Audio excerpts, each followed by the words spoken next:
Terima kasih pemirsa Sultan TV, Anda masih tetap bersama kami di Talk Show Bincang hari ini, di mana pada pagi hari ini kita masih berbincang-bincang tentang parenting, tentang mengasuh anak, khususnya dengan menggunakan sarana gadget. Apakah ini cara yang tepat gitu ya? Karena seperti yang kita tahu, segala hal ini terkadang memiliki sisi positif dan juga negatifnya. Begitupun dengan gadget gitu, di mana gadget ini banyak dimanfaatkan untuk mengasuh anak, dan bagaimana caranya orang tua ini bisa memanfaatkan gadget dan lebih mengambil banyak sisi positifnya dan bisa meninggalkan sisi-sisi negatifnya. Nah, ini kita masih bersama dengan Ibu Yayah Rukiah selaku Ketua Himpau di Banten, dan mungkin gimana Ibu caranya untuk orang tua gitu untuk bisa memanfaatkan gadget untuk mengasuh anak tapi lebih banyak mendapatkan sisi positifnya gitu. Oke. Baik, kita lihat sisi positif dulu ya dari HP ya. Jadi HP itu bisa membantu kita mudah menyelesaikan pekerjaan. Tuh. Yang kedua juga bisa kita mendapatkan hiburan secara murah ya. Nggak mesti harus ke bioskop kan sekarang nonton TV, nonton film ya yang bagus. Sekarang nonton kan demam ibu-ibu sekarang lagi demam drakor ya. Drama. Kemudian juga bagaimana juga membantu di dalam proses kegiatan pembelajaran ya, seperti sekarang yang ada daring yang memang membantu ya. Tetapi kita juga harus tahu dulu apa juga bahaya yang didapatkan dari HP ini, karena orang tua itu kan harus tahu positif negatif dari HP ini. Yang dari sisi negatifnya ini akan timbul beberapa. Yang pertama yaitu anak kecanduan atau ketergantungan kepada HP. Ini kalau sudah ketergantungan, ini orang tua biasanya lemah, ngalah sama anak.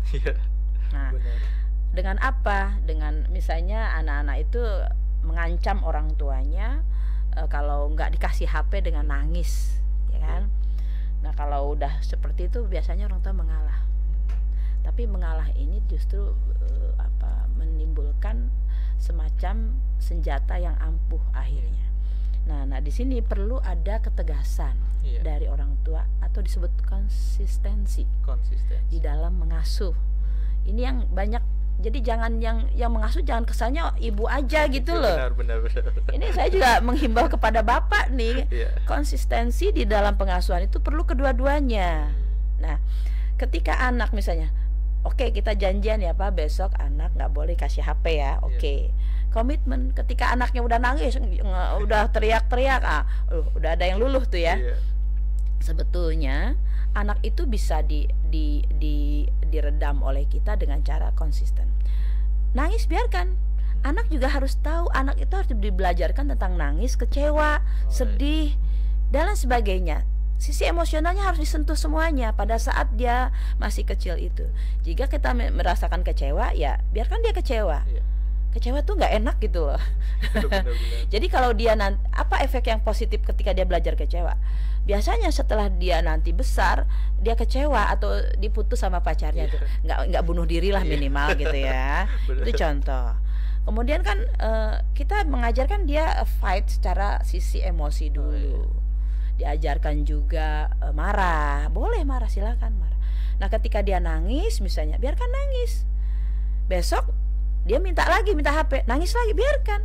1-2 minggu dia belajar nangis, tidak dikasih HP. Oh tahu, mamah dan papahnya pasti tidak akan memberikan HP itu walaupun saya nangis. Nah itu saya sudah lakukan. Jadi saya berdasarkan fakta saya. Biarkan, saya membiarkan. Karena apa? Dengan saya tega, berarti saya sayang sama dia. Tapi kalau misalnya saya nggak tega, berarti saya justru menjurumuskan dia. Jadi kayak gampang. Nanti saya kasih HP ketika libur atau paling sejam 2 jam, setelah itu angkat. Dia ambil, nggak marah, tahu karena sudah ada komitmen awal. Jadi dikasih tahu dulu si anak, nah kalau nanti mama kasih tapi 1 jam atau 30 menit ambil. Nanti sih mah ambil. Nangis, ambil. Biarkan dia nangis. Karena dia harus tahu kecewa karena sudah ada perjanjian. Makanya tapi jangan kaget juga kalau misalnya tidak diberi arahan dulu. Nah biasanya orang tua kan langsung sep Iya, ambil langsung aja. Itu salah. Nah, artinya ketika kita ada pemberitahuan dulu, ada komitmen dulu, bahkan kita ada apresiasi. Kalau nggak main HP, nanti belikan apa kesukaannya, gitu. Jadi ada penghargaan, ada juga punishment, sehingga dua-duanya balance. Nah, disitulah sebetulnya kita perlu parenting ini. Kan ada juga orang tua yang sisi pembiaran atau permisif ya. Yang keduanya ada otoriter, yang keduanya demokratis. Yang mana? Yang bagus katanya, suka bertanya nih kalau acara parenting, yang mana? Tiga-tiganya bagus. Tapi kita lihat kondisional. Di saat anak misalnya dia ini tantrum atau ngamuk-ngamuk, di situ peran sisi otoriter kita pakai. Kita jangan kalah sama anak. Katanya anak sama orang tua pinteran mana sih? Kok kalah sama anak gitu loh. Nah, inilah penting adanya parenting. Makanya karena banyak sekali efek yang akan didapat ketika anak sudah kecanduan HP. Yang pertama, hilang kreativitas. Yang kedua, kegemukan. Sekarang banyak anak gemuk kan, boyor jerong serangnya. Karena jarang bergerak. Karena jarang malas gerak, yang gerak cuma jari-jarinya doang. Justru sekarang anak-anak jadinya banyak yang sakit. Kenapa? Kesemutan, radiasi penuh di sini. Nah, belum lagi ya ini mah ponakan sendiri lah.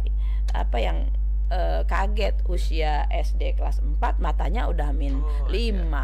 Ya kan? Itu nggak bisa kan nanti nyalon misalnya kepolisian ya. Kan harus rabun, mata rabun tuh kan dihindari. Nah, coba bayangkan masa depan dia itu terancam dari sejak kecil. Itukah yang disebut sayang sama anak? Halo. Tentu tidak. Yang berikutnya itu gagal mental. Nah, berapa jumlah anak SMP, SD sekarang yang ya gagal mental teh naon atuh? Gelo. Ya kan udah ngomong sendiri ya kan kayak begini ya. Udah nggak bisa ini. Jadi harus pemulihannya. Walaupun bisa dipulihkan, mati kan otaknya udah rusak. Itu yang kita harus jor-joran gitu loh, kampanye bahwa HP itu bahaya banget buat anak gitu. Hal lain yaitu tadi ancaman cyberbullying. Bullying ini di HP itu banyak ya, contoh-contoh kekerasan kayak game online tuh ya. Betapa hatinya mati gitu loh. Ketika dia dor nembakin orangnya mati. Itu kan mengajarkan dia nggak bisa tepo seliro. Belum lagi dia misalnya yang dibacok misalnya ya kan ada yang pakai samurai. Itu kan sadis gitu loh. Bahkan jangan salah. Ketika dibiarkan orang tua dia akan bercita-cita jadi apa? Pembunuh. Halo orang tua. Yuk. Karena meniru yang meniru yang di ini. Dan disitulah sebetulnya ada juga game online, terutama Mobile Legends itu kan ada unsur pornografi. Belum lagi hal-hal lain LGBT. Dunia ini begitu gampang didapat informasi di HP ini. Tapi yang bijak yang bagaimana sih?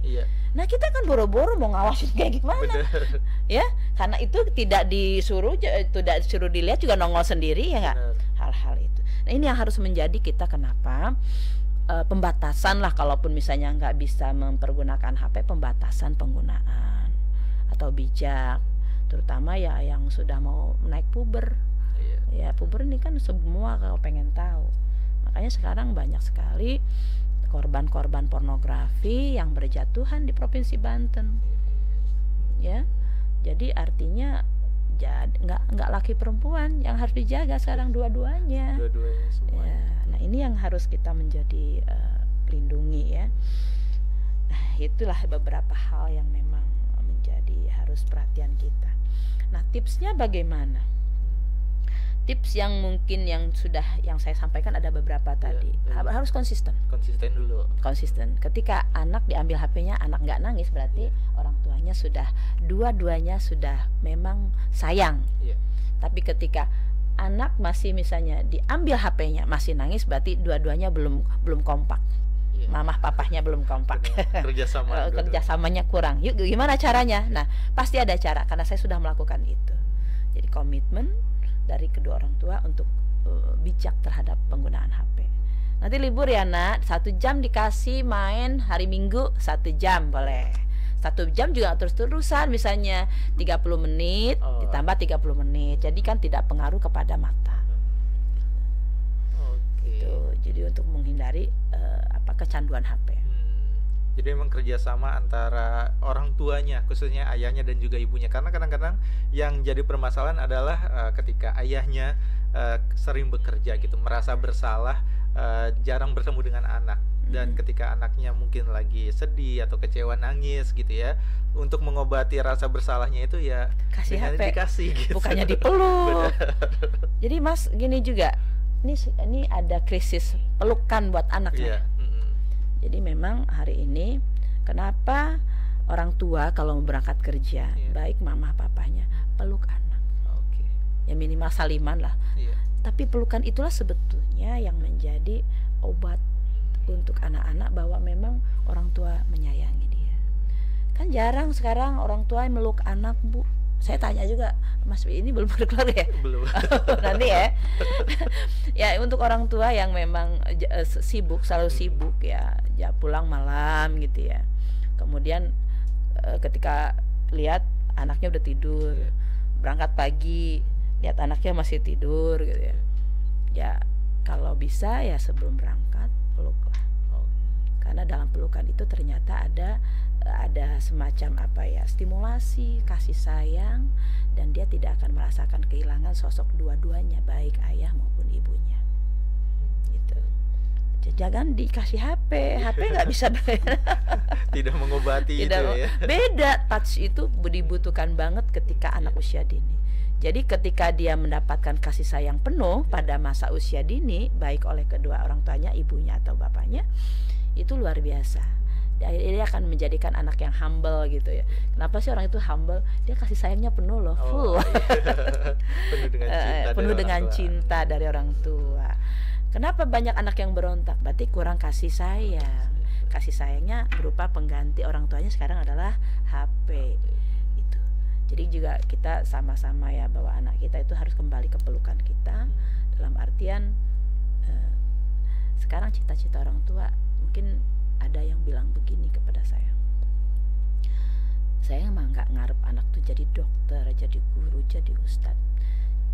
Geus lulus lulus SMA nggak terjadi apa-apa gitu.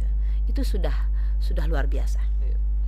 Terus lulus kuliah tidak terjadi apa-apa. Artinya terjadi apa-apa tuh peristiwa sekarang kan banyak anak SMP can lulus nges tekdung. Halo, naon tekdung tuh Pak? Ya kan? Terus kelas 3 SMA lulus ya. Kok ada yang tawuran sampai berani ngejar-ngejar orang, beraninya gitu. Ini kan ada apa gitu dengan karakter anak kita? Orang tuanya kemana gitu? Kok anaknya jadi seperti itu? Belum lagi kuliah, makanya anak kuliahan nih, halo anak kuliahan. Itu masih banyak yang mabar main bareng. Maksudnya kemudian mabar main bareng itu apa? Saya tanya kan, saya juga kan apa? Biasa ML ya, Mobile Legend itu. Ya yang kemarin marak. Sekarang mungkin ganti lagi deh. Saya juga tidak mengikuti perkembangan ya yang terjadi. Nah, itu akan terganggu ketika dia menyusun skripsi. Jadi anak-anak yang mahasiswa yang kerjanya suka main game online itu, pastikan dia terganggu di dalam penyusunan skripsi. Dia tidak akan menjadi sosok yang tangguh, ya tangguh di dalam artian menghadapi cek dosennya bener kende salah bab hiji bab 2 gitu ya. Itu baru di salah satu aja udah nyerah gitu. Terus ketemu lagi pembimbingnya nanti udah berapa lama gitu. Yang lain udah pada lulus, dia datang lagi gitu. Nah, isu banyak terjadi. Nah, mungkin ini beberapa hal yang memang harus disikapi. Jadi bolehlah kita tidak akan menutup diri dari HP, tetapi bijaklah dengan HP.